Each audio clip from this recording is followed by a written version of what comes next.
नमस्कार मित्रों, आज हम कृष्ण काव्य की लास्ट क्लास कर रहे हैं। उसके बाद रीतिकाल शुरू हो जाएगा। देखिएगा पहला क्वेश्चन,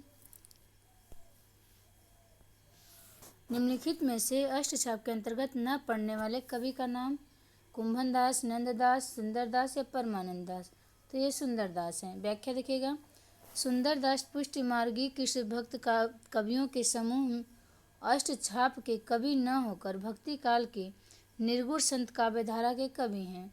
दादू दयाल के शिष्य सुंदरदास संत परंपरा के सर्वाधिक शिक्षित और प्रतिभा संपन्न साधक और कवि थे। ज्ञान समुद्र, सुंदर विलास इनकी रचनाएं हैं। अष्टछाप की स्थापना वल्लभाचार्य के पुत्र गोस्वामी विट्ठलनाथ ने की थी। और अष्टछाप वल्लभाचार्य के 4 शिष्य हैं, कुंभन, सूर, परमानंद, कृष्णदास। और अन्य 4 विट्ठलनाथ के हैं, गोविंद स्वामी, छीत स्वामी, चतुर्भुज दास, नंददास ये सम्मिलित हैं। अगला क्वेश्चन देखिएगा, छीत स्वामी किस धारा के कवि हैं। छीत स्वामी किस धारा के कवि हैं। राम भक्ति, प्रेम भक्ति, अष्टछाप या निर्गुण मार्गी।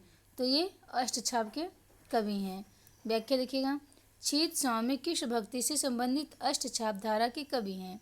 अष्टछाप की स्थापना 1565 ईस्वी में वल्लभाचार्य के पुत्र गोस्वामी विट्ठलनाथ ने की है। अष्टछाप में वल्लभ के 4 शिष्य सूर, कुंभन, परमानंद दास और कृष्णदास, और विट्ठल के 4 शिष्य गोविंद स्वामी, छीत स्वामी, चतुर्भुज दास एवं नंददास सम्मिलित हैं। और अष्टछाप के प्रमुख कवि नंददास किसके शिष्य हैं। तो ये किसके शिष्य हैं। अष्टछाप के प्रमुख कवि जो नंददास है किसके शिष्य हैं। ये विट्ठलनाथ के हैं। वल्लभाचार्य के पुष्टि मार्ग को मानने वाले जिन 8 कृष्ण भक्त कवियों पर वल्लभाचार्य के पुत्र विट्ठलनाथ ने अपने आशीर्वाद की छाप लगाई, वे कवि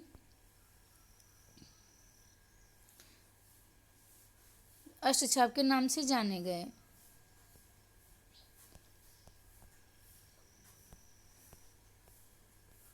व्याख्या देखिएगा, छीत स्वामी चतुर्भुज दास गोस्वामी विट्ठलनाथ के शिष्य हैं। और चार भक्त कवि कुंभन, सूर, परमानंद तथा कृष्णदास ये वल्लभाचार्य के शिष्य हैं। अगला क्वेश्चन देखिएगा, कृष्ण काव्यधारा के प्रवर्तक हैं कौन है। सूरदास, नाभादास, स्वामी वल्लभाचार्य, चैतन्य महाप्रभु। तो कृष्ण काव्य धारा के प्रवर्तक कौन है।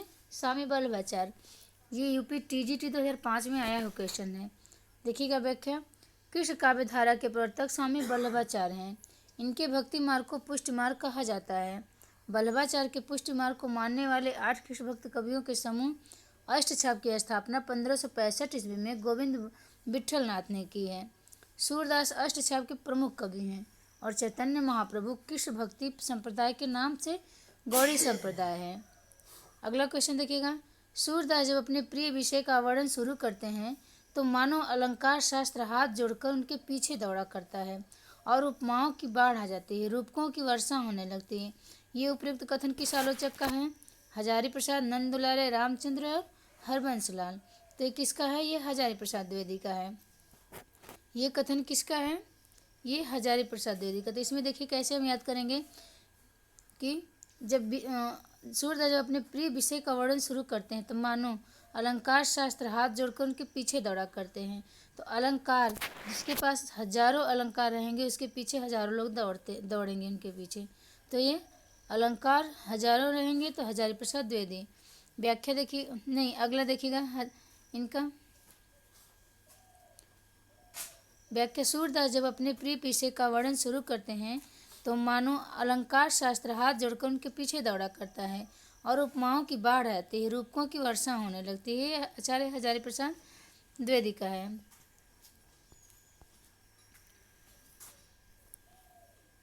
अगला कथन देखिएगा, स्थिति विशेष का पूरा दिग्दर्शन भी न करें। नहीं, स्थिति विशेष का पूरा दिग्दर्शन भी करें, घटनाक्रम का अभ्यास भी दे और साथ ही समुन्नत कोटि का के रूप सौंदर्य और भाव सौंदर्य की परिपूर्ण झलक भी दिखलाते जाए। यह विशेषता हमें कवि सूरदास से मिलती है। ये किसका कथन है।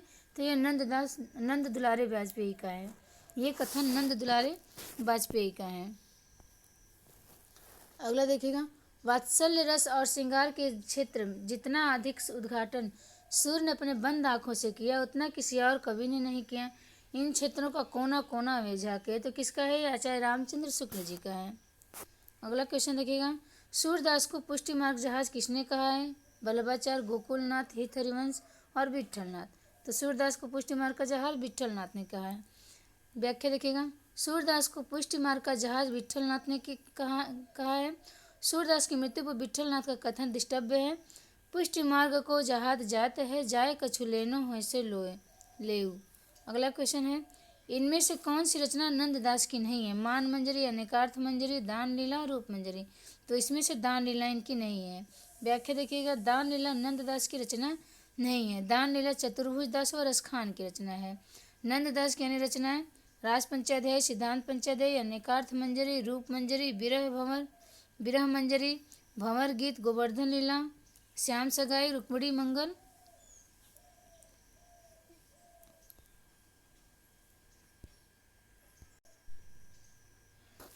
अगला क्वेश्चन है,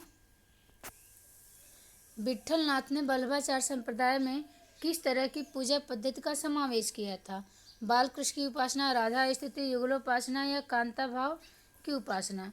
तो ये युगलोपासना पद्धति का समावेश किया था विट्ठलनाथ ने वल्लभ संप्रदाय में। व्याख्या देखिएगा, स्वामी वल्लभाचार्य के पुत्र गोस्वामी विट्ठलनाथ ने वल्लभ संप्रदाय में युगलोपासना अर्थात राधा कृष्ण के युगल रूप की उपासना का समावेश किया। विट्ठलनाथ ने वल्लभाचार्य के 4 शिष्य और 4 अपने शिष्यों को मिलाकर अष्टछाव की स्थापना की है। अगला क्वेश्चन, सूरसागर में जगह जगह दृष्टिकूट पद वाले मिलते हैं, यह भी विद्यापति का अनुकरण है। सूरदास से संबंधित उक्त विचार किस आलोचक का है? हजारी प्रसाद, रामचंद्र विरजेश्वर और हरवंश लाल। तो ये किस आलोचक का है? ये रामचंद्र शुक्ल जी का है। यह कथन रामचंद्र शुक्ल जी का है। व्याख्या देखिएगा, आचार्य रामचंद्र शुक्ल ने अपने साहित्य इतिहास ग्रंथ में सूरदास से संबंधित विचार लिखा है। सूरसागर में जगह जगह दृष्टिकूट पद वाले मिलते हैं, यह भी विद्यापति का अनुकरण है। और हजारी प्रसाद द्विवेदी ने सूर के साहित्य से संबंधित सूर साहित्य नामक ग्रंथ लिखा है। अगला क्वेश्चन देखिएगा, निम्नलिखित पुस्तकों में सूरदास की श्रेष्ठ कृति के रूप में कौन सी कृति विख्यात है? निम्नलिखित पुस्तकों में सूरदास की श्रेष्ठ कृति के रूप में कौन सी कृति विख्यात है? तो ये सूरसागर है। व्याख्या देखिएगा, कृष्ण भक्ति शाखा के प्रतिनिधि कवि सूरदास की श्रेष्ठ कृति का नाम क्या है? सूरसागर है। सूरसागर के अन्य ग्रंथ कौन कौन हैं? सुरसरावली, साहित्य लहरी और सूरसागर के 10वें स्कंद में भ्रमर गीत न केवल हिंदी साहित्य बल्कि विश्व साहित्य में विशिष्ट स्थान रखता है। विकल्प में अन्य नाम सुरसाठी, सुरपचीसी और राधा रसकेली असंगत है। अगला देखिएगा, निम्नलिखित में से सूरदास के भ्रमर गीत में किसकी प्रतिष्ठापना हुई है? सगुण की निरस्ता की, सगुण की आलोचना की, संत मार्ग की प्रतिष्ठापना, सगुण की सरसता की। तो सूरदास के भ्रमर गीत में किसकी प्रतिष्ठापना हुई है? तो सगुण की सरसता की हुई है। ये झारखंड पीजीटी हिंदी 2018 में आया क्वेश्चन है। व्याख्या देखिएगा, सूरदास के भ्रमर गीत में सगुण की सरसता प्रतिष्ठापना हुई है। सूरदास की गोपियाँ अपनी वाक्पटुता से निर्गुण ब्रह्म की भक्ति का आदेश करने वाले उद्धव को निरुत्तर कर देती हैं। अंत में उद्धव स्वयं भक्त व प्रेमी बनकर लौट गए आए थे ज्ञान देने उद्धव जी। अब देखिएगा अगला क्वेश्चन, सूर्य काव्य के विषय में कौन सा तथ्य गलत है? बताना है कि सूर्य काव्य के विषय में कौन सा तथ्य गलत है। सुर का वात्सल्य वर्णन अद्भुत है, सगुण भक्ति का प्रतिपादन है, भाषा अवधि है, सुर का मुख्य विषय कृष्ण भक्ति है। तो कौन सा गलत है इसमें? भाषा अवधि है, सुर का विषय भाषा अवधि है, ये गलत है। व्याख्या देखिएगा, सगुण के संबंध में तथ्य गलत है कि भाषा अवधि है, क्योंकि संपूर्ण सुर काव्य भाषा ब्रज है। सूरदास कृष्ण भक्ति शाखा के प्रतिनिधि कवि व 8 कृष्ण भक्तों के समूह अष्टछाप के प्रमुख कवि थे। प्रायः राम काव्य की भाषा अवधि और कृष्ण काव्य की भाषा ब्रज मानी जाती है। अगला क्वेश्चन देखिएगा, भ्रमर गीत में गोपियों के समक्ष उद्धव किस भूमिका में आए हैं? संदेशवाहक, सिद्ध पुरुष के रूप में, मथुरावासी के रूप में, कृष्ण के साधक के रूप में। तो ये किस रूप में आए हैं उद्धव? गोपियों के समक्ष ये संदेशवाहक के रूप में आए। भ्रमर गीत में गोपियों के समक्ष दो संदेशवाहक की भूमिका के रूप में है। भ्रमर गीत प्रसंग सूरसागर का बड़ा ही मर्मस्पर्शी प्रसंग है, जिसमें गोपियों द्वारा निर्गुण पर सगुण भक्ति का और प्रेम को आरोपित किया गया है। निर्गुण पर सगुण भक्ति और प्रेम का आरोपित किया गया है, प्रेम को। अगला देखिएगा, सुर के भ्रमर गीत के संदर्भ में संवेदना और शिल्प की दृष्टि से कौन सा तथ्य सही नहीं है? भावुकता, क्रूरता, वक्रता, वाग्दग्धता। तो कौन सा सुर के संदर्भ में, सुर के भ्रमर गीत के संदर्भ में संवेदना और शिल्प की दृष्टि से कौन सा तथ्य सही नहीं है? तो क्रूरता नहीं सही है। व्याख्या देखिएगा, ऑप्शन बी। सूरदास के भ्रमर गीत में वक्रता, भावुकता तथा वाग्विदग्धता मौजूद हैं, किंतु क्रूरता भी नहीं वर्णित है। अतः क्रूरता सूर के भ्रमर गीत के संबंध में सही नहीं है। अगला देखिएगा, भ्रमर गीत का वैशिष्ट क्या है? भ्रमर गीत का वैशिष्ट क्या है? कृष्ण का लीला वर्णन, उपालंब काव्य में उद्धव गोपी संवाद, राधा कृष्ण प्रेम, संजोग श्रृंगार। तो इसमें उपालंब काव्य में उद्धव गोपी संवाद है, भ्रमर गीत का वैशिष्ट यही है। व्याख्या देखिएगा आप लोग, भ्रमर गीत का वैशिष्ट उपालंब काव्य और उद्धव गोपी संवाद है, जिसमें सूरदास ने गोपियों के माध्यम से निराकार ब्रह्मा पर साकार ब्रह्म की तथा संजोग श्रृंगार पर वियोग श्रृंगार की तथा निर्गुण भक्ति पर सगुण भक्ति की पराकाष्ठा को प्रस्तुत किया है। अगला देखिएगा, निम्नलिखित काव्य पंक्तियों के आशय बताना है। उर्मे माखन चोर गड़े अब कैसे हूँ निकसत नाही, उधो तिरछे हमें जो अड़े। इसका आशय बताना है। गोपी के दिल में कृष्ण बस गए हैं, वह उन्हें दिल से निकालना चाहती है, लेकिन निकलते ही नहीं हैं। वह उन्हें दिल में बसाए रखना चाहती है, तो कृष्ण को दिल से निकालना गोपी के लिए असंभव है। तो इसमें आशय है, आशय क्या है? तो ऑप्शन डी सही होगा। ए, सी और डी तीन सही है। इसमें गोपी के दिल में कृष्ण बस गए हैं, ये सही है, और उन्हें दिल में बसाए रखना चाहती है वो गोपी, और कृष्ण को दिल से निकालना गोपी के लिए असंभव है। ए, सी, डी सही है, बी नहीं। ऑप्शन नंबर डी सही है। व्याख्या देखिएगा, सूरदास द्वारा रचित सूरसागर महाकाव्य के मर्मस्पर्शी प्रसंग भ्रमर गीत की प्रस्तुति है। उर्मे माखन चोर गड़े,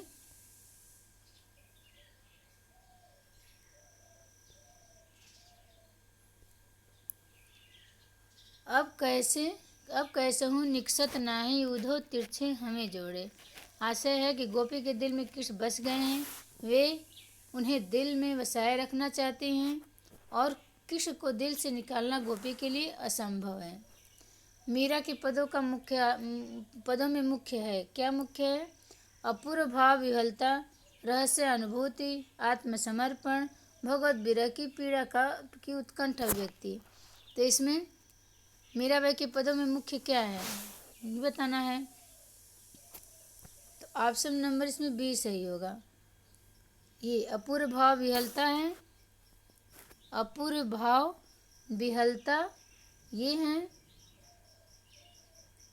और सी आत्मसमर्पण भी हैं, और ये डी भगवत विरह की पीड़ा की उत्कंठ अभिव्यक्ति है।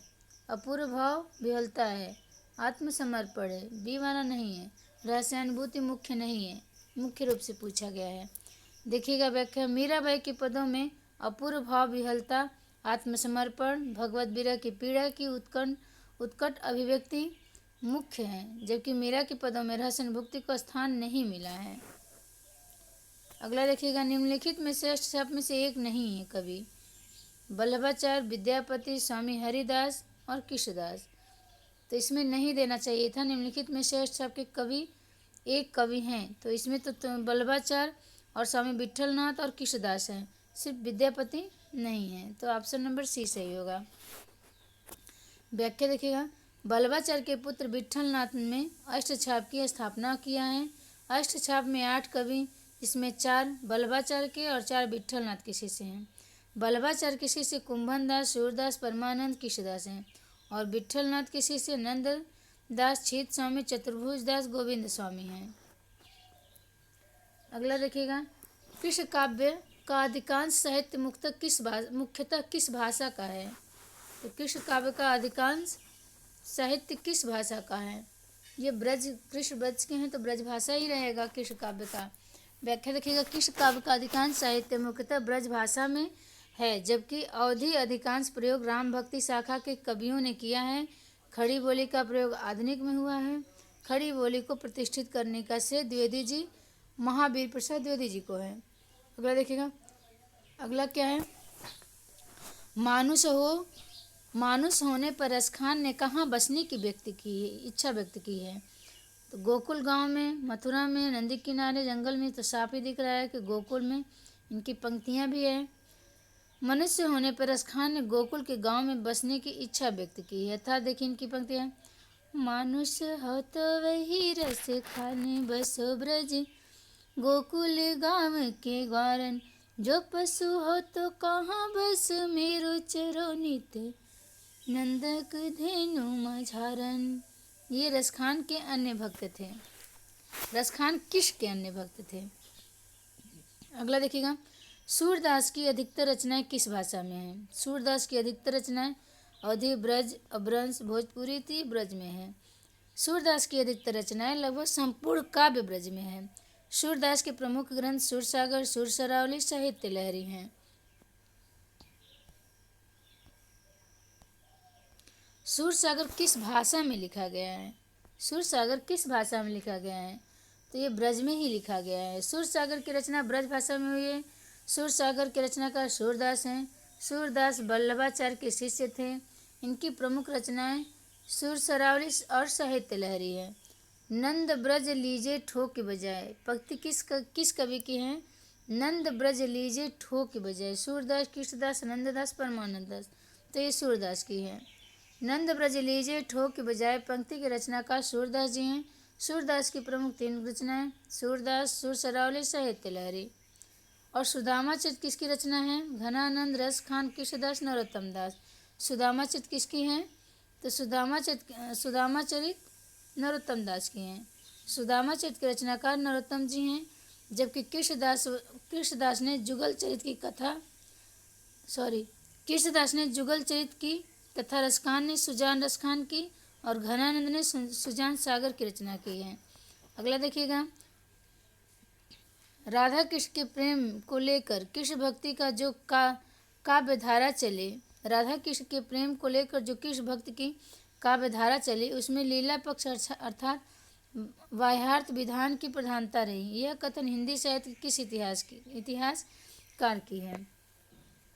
आचार्य रामचंद्र शुक्ल जी की हैं, या गणपत चंद्र गुप्त की हैं, या हजारी प्रसाद द्विवेदी के, या आचार्य विश्वनाथ प्रसाद का है?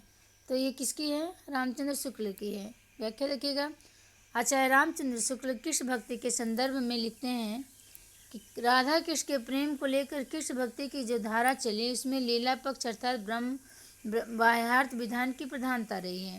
अगला क्वेश्चन, सूरदास कृष्ण भक्ति के किस संप्रदाय में दीक्षित हैं? तो सूरदास वल्लभ संप्रदाय में दीक्षित हैं। सूरदास कृष्ण भक्ति के वल्लभ संप्रदाय में दीक्षित हुए हैं। सूरदास के गुरु वल्लभाचार्य थे और इस संप्रदाय का प्रवर्तन किए थे। पुष्टि मार्ग का दार्शनिक सिद्धांत शुद्धाद्वैत है। अगला देखिएगा, सूरदास ने अपनी किस कृति के अंत के पद में अपनी वंश परंपरा का परिचय दिया है?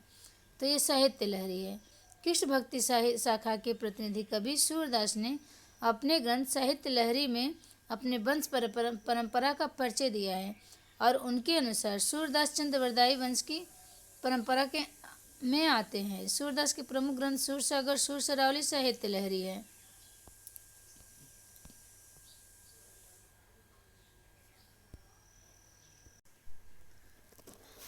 जय माता दी मित्रों, अगर मेरा वीडियो पसंद आए तो लाइक, शेयर, सब्सक्राइब करिएगा और अपनी राय कमेंट में ज़रूर से ज़रूर दीजिएगा।